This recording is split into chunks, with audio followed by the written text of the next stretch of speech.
Look at that. This is the Big Game Hunting Series brought to you by Colorado Parks and Wildlife. I'm your host, Nate Zelinsky. Now, real quick, I know this is kind of blurry and everything. I'm looking through a phone scope. I'm going to pan it out.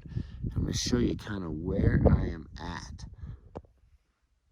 So here we are. I've been doing a lot of my digital scouting, and then last week we did phase 1 of infield scouting. And the reason I want to talk to you about this where I'm at, because if you see, we talked earlier about food, water, and bed. So literally right here in this dark timber, I have an amazing section of bedding. Then right in the middle, I have water. This water source will last all year. It's a freshwater spring. I went down there. They're deep pockets. It'll hold that. And then I have a ton of grass on all these other kind of adjacent slopes. So here's a perfect ideal situation of food, water, bed. And then you pan right over here, and that entire hillside is elk. It's a little far away, so we can't quite zoom in on it. But I have about 150 cows right there, as well as bulls.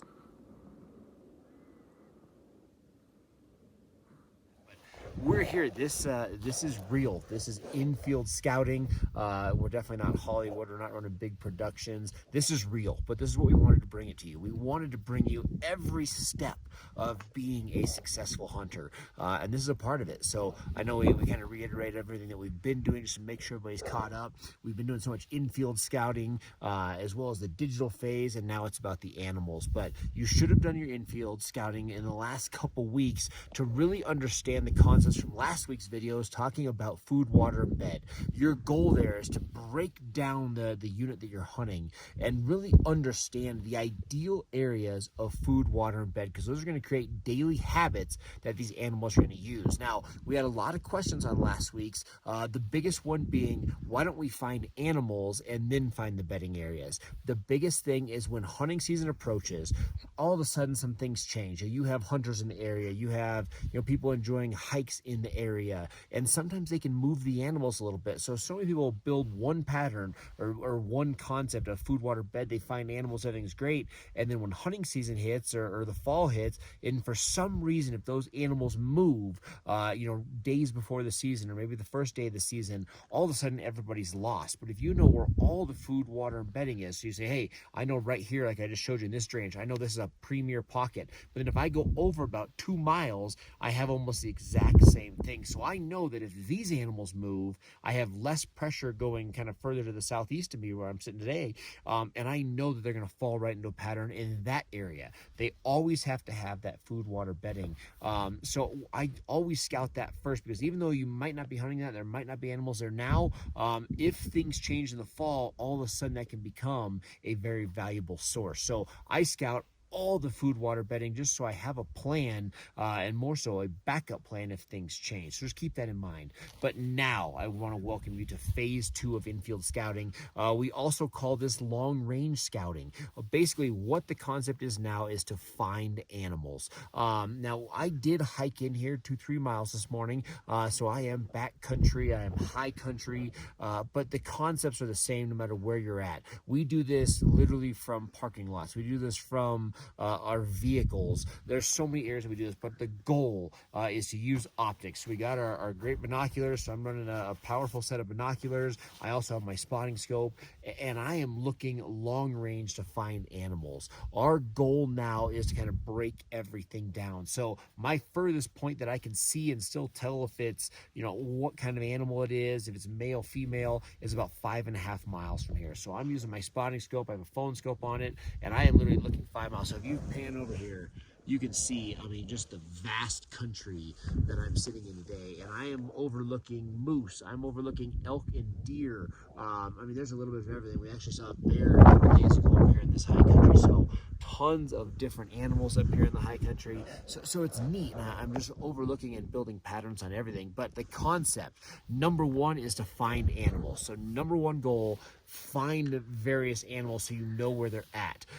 Number two, start to watch general behaviors and really understand how things are going to break down. So in regards to elk in particular, as I'm looking at this, I have a group of cows about, with cows and calves, it's about 150 head.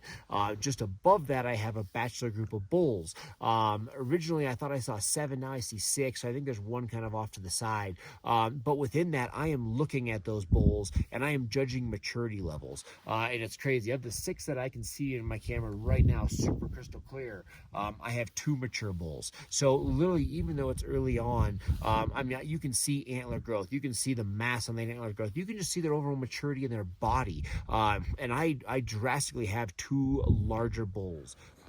All right, so I know this is kind of hard to see. You got to kind of take into concept.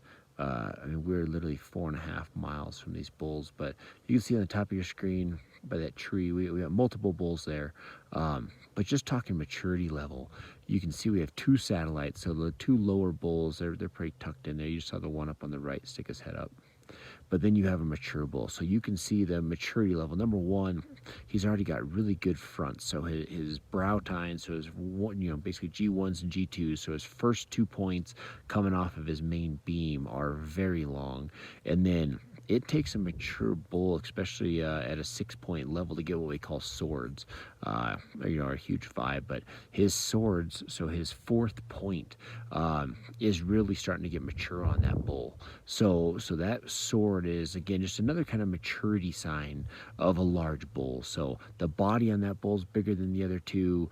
His antlers are double the size. His front eye guards are extremely mature. So he just has the characteristics, specifically between the sword or that 4th point and his 1st and 2nds, of a good bull. That bull's going to have 7 more weeks of growth, which really they're coming up in July as their kind of peak growth month. So a lot of growth still to come on that bull. So really good signs. We'll definitely be keeping tabs on him. You can see that one just to the right, kind of moving his head. But just the signs. I mean, the one on the right is going to be a very typical, like 3.5-year-old 5x5-ish, bull. Just a nice bull. Not large enough to hold any harem, so just kind of be a part of a group of elk.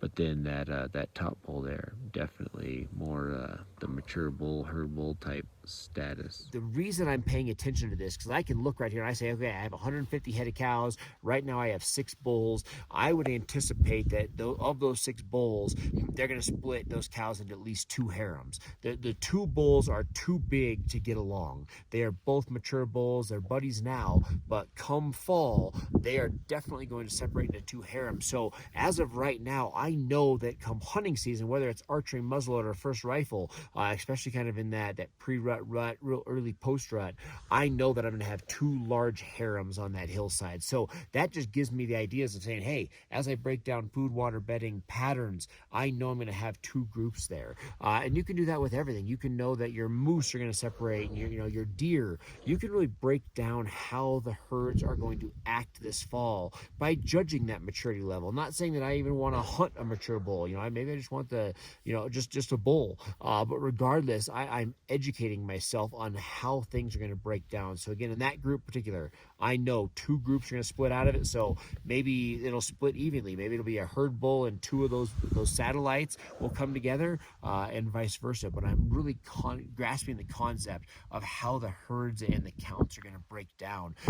Now from here, I'll spend a day or 2 in this high country, and I'm going to say, okay, like this drainage here, I know I have those 6 bulls. Then when I look far away, I can barely hardly see them. But it's 5.5 miles with the sun. I got a lot of heat waves this morning, but I see another group of elk, and I can tell that they're bulls. I can just see that they have something on their head, but they're too far away. But after a couple days of learning the land, to where I say, hey, I know that right here I have this group of animals, right there I have that group of animals. Now in maybe 3-4 days from now, or maybe 3-4 trips from now, maybe I'll hike around to the other side and get closer and judge maturity level and start watching patterns. But the biggest concept with long range scouting and what we're overall doing right here is not interfering with them. So I can talk at this voice because I know that I don't have animals right here below me. So many hunters, I think, make the mistake of scouting like we're talking about. learning the food water bedding, but all of a sudden they find themselves hiking around and walking into those areas and moving the animals and blowing them out and scaring them, and you literally wreck all the patterns that you have been building. Our concept is long range scouting, using optics, looking from afar. So number one, I cover more ground, but two, those animals have no clue in the world that I am here. So I can observe, I can watch them in their natural behavior. So like those particular bulls, the mature bulls, you can tell the second the sun came up, they started to get nervous. They started to want to retract. Those younger bulls didn't. They're happy. It's sunny out. They're like, hey, this is great. It's like a day on the beach. But the mature bulls know, hey, it's daylight, it's time to start moving down into our bed. So you can watch the behavior, but even now I'm taking notes and I'm saying, hey, of those two bulls, if I decide to hunt those bulls this fall, I'm watching what they do. How do they interact? One bull there seems really docile. He's not excited about much. He's just kind of there. The other mature bull, as this little satellite got near him, he kind of threw his head up, and I mean, not like they're fighting by any means, but he definitely didn't want the other bull that close to him.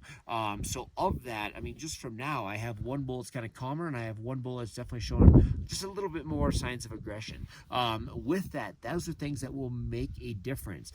If these patterns continue, if it's not just something that I saw this morning, if all of a sudden I start watching these bulls and that one stays docile and that one definitely stays a little bit more aggressive, that aggressive bull will be a bull that's going to rut first. And in a rut situation, if I bugle at that bull, more than likely, if he's, again, a little more aggressive, he's going to be the first one to want to come defend his cows and come fight me in a calling situation. So again, all of these things are going to have strong value come this fall and come hunting season. So that's everything that I'm learning. So I am paying attention to everything and making notes. I'm watching the wind. I'm watching the animals. I'm timing when they go to their bed. So I will sit here all morning and I will watch until that last cow beds down. Even whether they go in the trees or stay in the high country, I'll watch the bulls until they bed down when they go into the trees. And I'm making timing notes. So as these patterns exist and keep going over the next month or 2 months, as we approach hunting season, all of a sudden I will have that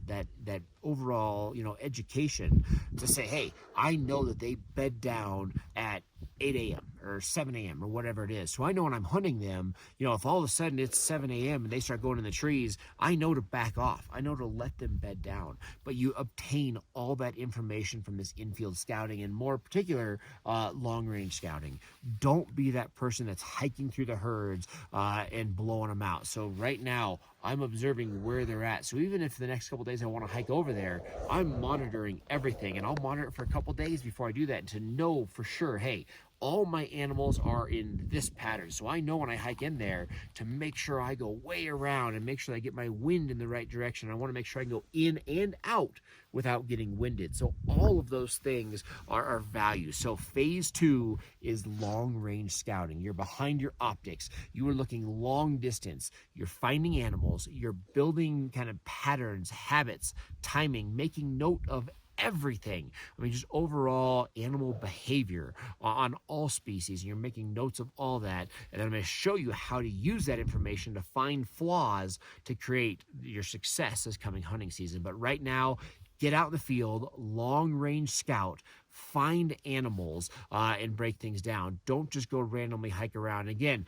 you can do this from any situation. I love to hike to the top of the mountain to do it. A lot of times I'll be low in a valley, looking up at a valley. Again, and we do this from our vehicle as well as hiking way back here in the backcountry to check it out. So all situations are good. Your goal, cover as much ground as possible, glass as much ground as possible, find the animals, build patterns, and then soon we will start breaking down those patterns, figuring everything out, but it's all about finding them first.